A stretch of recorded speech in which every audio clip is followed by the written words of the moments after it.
Hello friends, स्वागत है आपके अपने यूट्यूब चैनल में। ये क्लास 10th एनसीईआरटी बहुपद का पार्ट 1 वीडियो है। इस वीडियो में प्रश्नावली 2.1 को देखेंगे। इसमें एक सवाल में आपको 6 क्वेश्चन दिया गया है। इन 6 क्वेश्चन को हम समझेंगे। चलिए तो शुरू करते हैं।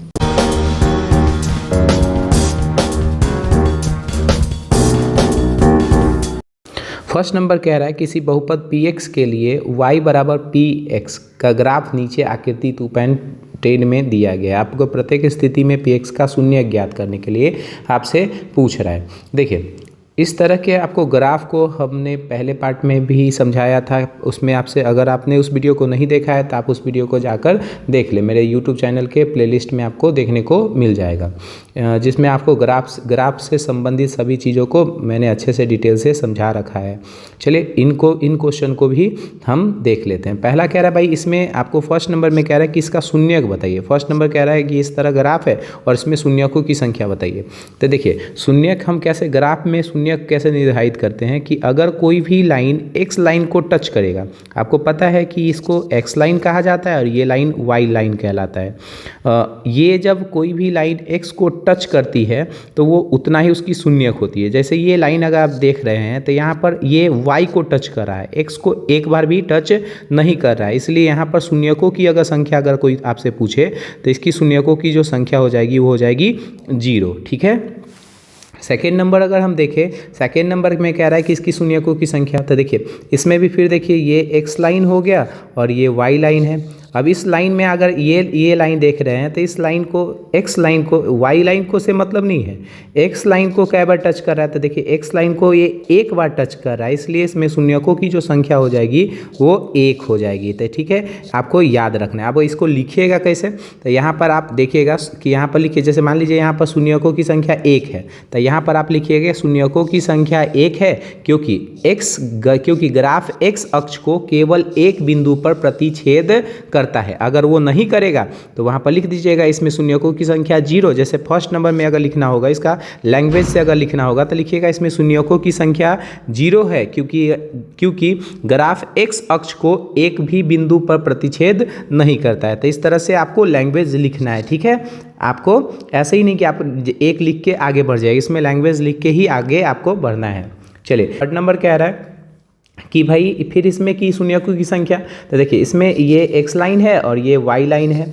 अब इसमें देखिए, x लाइन को क्या बार टच कर रहा है? तो यहाँ पर ऐसे देखिए, यहाँ पर एक टच किया, देखिए यहाँ पर एक टच किया, ये यहाँ पर, और ये तो y लाइन को टच कर रहा है। फिर x को यहाँ टच किया और यहाँ पर टच किया, तो यहाँ पर शून्यकों की जो संख्या हो जाएगी वो हो जाएगी 3। इसको लैंग्वेज में कैसे लिखिएगा? तो लिखिएगा इसमें शून्यकों, यहाँ शून्यकों की संख्या 3 है, क्योंकि ग्राफ x अक्ष को ये 3 बार प्रतिच्छेद कर रहा है, 3 बार प्रतिच्छेद कर रहा है, इसलिए शून्यकों की जो संख्या हो जाएगी वो हो जाएगी 3। ठीक है, चलते हैं आगे क्वेश्चन में। 4 नंबर क्वेश्चन देख लेते हैं। इसमें आप फिर वही सवाल फिर से है कि आपको ये इस तरह का लाइन है और इसमें कह रहा है कि शून्यकों की संख्या बताइए। तो देखिए, इसमें जो शून्यकों की जो संख्या हो जाएगी, आप यहाँ पर देखिए, x को कई बार टच कर रहा है? तो यहाँ एक बार टच कर रहा है और यहाँ पर एक टच कर रहा है, 2 ही जगह टच कर रहा है इसमें शून्य, इसलिए इसमें शून्यकों की जो संख्या हो जाएगी वो हो जाएगी 2। ठीक है, आगे चलते हैं। 5वां नंबर सवाल पे देख लेते हैं। इसमें कह रहा है कि शून्यकों की संख्या। तो देखिए, इसमें x का आ सकते हैं कि इसमें x जो होगा, x लाइन को कितना बार टच कर रहा है? तो देखिए, यहाँ पर एक बार टच कर रहा है, यहाँ पर टच कर रहा है, यहाँ पर टच कर रहा है, यहाँ पर टच कर रहा है। तो इसमें कितना बार टच कर रहा है? तो 4 बार, इसलिए इसमें शून्यकों की जो संख्या हो जाएगी वो 4। लेकिन इसको आपको लैंग्वेज से लिखना है। फिर से हम आपको बता दें लैंग्वेज कैसे लिखेंगे। तो इस तरह से जहाँ यहाँ पर दिया गया है तो लिखिएगा शून्यकों की संख्या 4 है। जैसे आपको यहाँ पर, जैसे 5 नंबर का सवाल में आप लिखिएगा कि शून्यकों की संख्या 4 है, क्योंकि ग्राफ x अक्ष को ये 4 बिंदु पर प्रतिच्छेद करता है, 4 बिंदु पर प्रतिच्छेद करता है, इसलिए इसमें शून्यकों की जो संख्या हो जाएगी वो हो जाएगी 4। चलिए आगे 6 नंबर लास्ट सवाल ये है, इस एक्सरसाइज का लास्ट सवाल। ये बहुत छोटा एक्सरसाइज है, ये आसानी से समझने वाला है। चलिए आगे 6 नंबर देख लीजिए। इसमें कह रहा है कि इसमें शून्यकों की संख्या बताइए। तो इसमें देख लीजिए, शून्यकों की जो संख्या है, तो इसमें शून्यकों की संख्या जो होगी वो देख लीजिए कितना होगी। तो यहाँ पर एक बार टच कर रहा है, एक बार यहाँ कर रहा है 2 और एक बार यहाँ कर रहा है 3। तो इसमें जो शून्यकों की जो संख्या हो जाएगी वो हो जाएगी 3। ठीक है। इसमें शून्यकों की जो संख्या हो जाएगी वो हो जाएगी 3। चलिए हम एक आपको बता देते हैं कि ऐसा देते हैं कि शून्यकों की संख्या या एक्स लाइन को टच कर रहा है तो इसमें कैसे हम एक्स का मान या शून्यकों की संख्या निर्धारित करते हैं। हम आपको एक समीकरण लेके इसको बता देते हैं, ठीक है। तो आप इसको अच्छे से बना लीजिएगा। छोटा सा एक्सरसाइज है, एक्सरसाइज 2.1 यहीं पर खत्म होता है, ठीक है। चलिए हम एक क्वेश्चन लेके आपको ये समझा देते हैं कि ऐसा क्यों होता है और हम ऐसे कैसे इसको दिखाएंगे, प्रदर्शित करेंगे। चलिए हम एक समीकरण लेके आपको समझाते हैं। हम मान लीजिए रैखिक बहुपद ले लेते हैं, ठीक है। रैखिक बहुपद ले लेते हैं, रैखिक बहुपद ले लेते हैं, ठीक।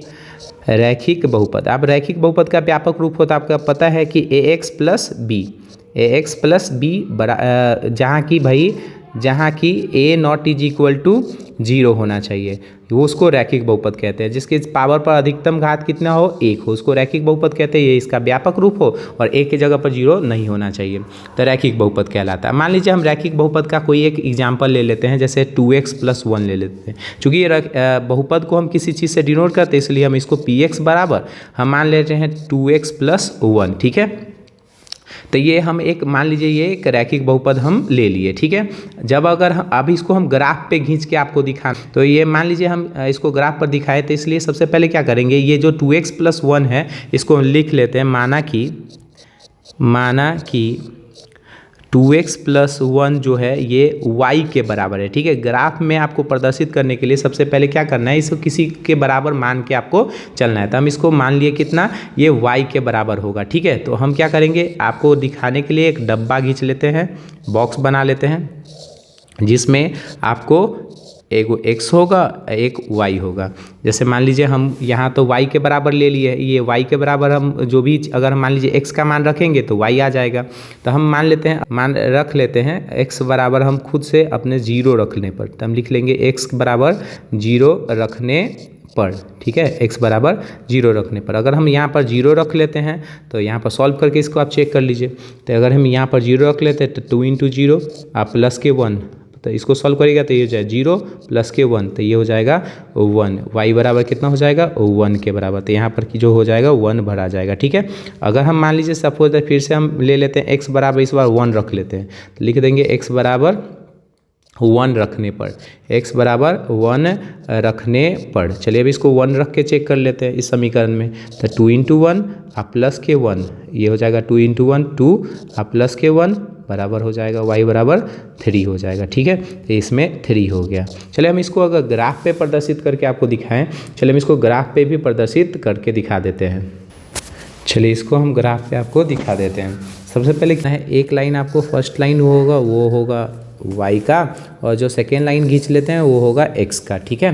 तो ये 2 लाइन आपको खींच लेंगे। उसके बाद क्या करेंगे, ये जो बिंदु होगा ये कहलाता है मूल बिंदु, ठीक है। अभी निश्चित दूरी यहाँ मान के आप करना है, इधर इसको बोला जाता है x और इसको कहा जाता है x डैश, इसको कहा जाता है y और इसको कहा जाता है y डैश, ठीक है। तो ये हो जाएगा प्लस के 1, राइट साइड में प्लस लेफ्ट साइड में माइनस, अगर ऊपर जाएगा तो प्लस और नीचे जाएगा तो माइनस। तो ये हो जाएगा 1 2, ठीक है, और इसमें 3, ठीक है। इस 3 चूँकि 3 से ज़्यादा नहीं है तो हम लोग आगे ज़्यादा नहीं लंबा खींचेंगे। हो जाएगा माइनस के 1, ये हो जाएगा माइनस के 2 और ये हो जाएगा माइनस के 3, ठीक है।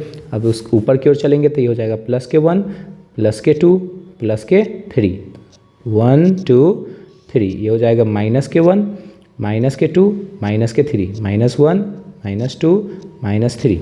चलिए अब जो है ग्राफ में वो है 0,1, तो भाई 0,x, तो x जो है 0, y है 1। तो आपको पता है, हम आपको बता चुके हैं कि y पर x का मान जो होता है, y पर x का मान जो होता है y पर y लाइन पर आप बोलोगे अच्छा रहेगा, y लाइन पर x का मान 0 होता है और x लाइन पर y का मान जो होता है वो होता है 0। तो ये आपको याद रखना है। चलिए तो हम x जो है 0 है, y जो है 1 है, तो y 1 कहाँ है, तो यहाँ पे है ऊपर की ओर। तो हम ऊपर की ओर यहाँ पर डॉट से इसको सूचित कर लेंगे, ठीक है। इसका नाम जो दे देंगे तो ये हो जाएगा 0,1, ठीक है। आगे चलेंगे, इसमें दिखा गया x जो है 1 है और y जो है 3 है। तो पहला तो x का मान होता है, तो ये x यहाँ पर 1 है और 3 यहाँ पे है, तो इसके सामने और इसके सामने जो है 3 यहाँ पे, तो हम यहाँ पर ऐसे दिखा देंगे।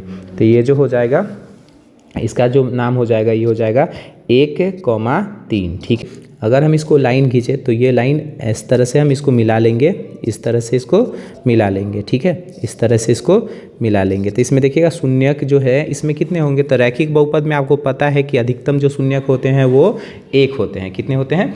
1 होते हैं। तो इसमें देखिए शून्यक जो होंगे वो x को जहाँ पर टच कर रहा है, तो x को जहाँ पर टच कर रहा है तो यहाँ पर x को टच कर रहा है, तो शून्यक जो हो जाएंगे उसमें 1 हो जाएंगे। अच्छा, इसका शून्यक भी अगर आप निकाल के चेक कर सकते हैं, जैसे आपको देख लीजिए 2x + 1 है, ठीक है, 2x + 1 अगर ये कुछ नहीं तो 0 के बराबर, तो 2x बराबर जो हो जाएगा ये -1 हो जाएगा और x बराबर जो होगा -1/2 हो जाएगा। तो देखिए -1/2 यानी -0.5, तो देखिए -0.5 यहीं पर है। तो देखिए इसमें जितना जो शून्यक होगा वो वहीं x पर टच करेगा, तो इसलिए चूँकि यहाँ पर शून्यक -1/2 है, तो देखिए -1/2 पर ये टच किया हुआ है x लाइन को, तो इसलिए इसमें शून्यक जो होंगे 1 हो जाएंगे। इसलिए इसमें शून्यक जो होंगे, शून्यकों की संख्या, शून्यक की संख्या जो हो जाएंगे वो हो जाएंगे 1।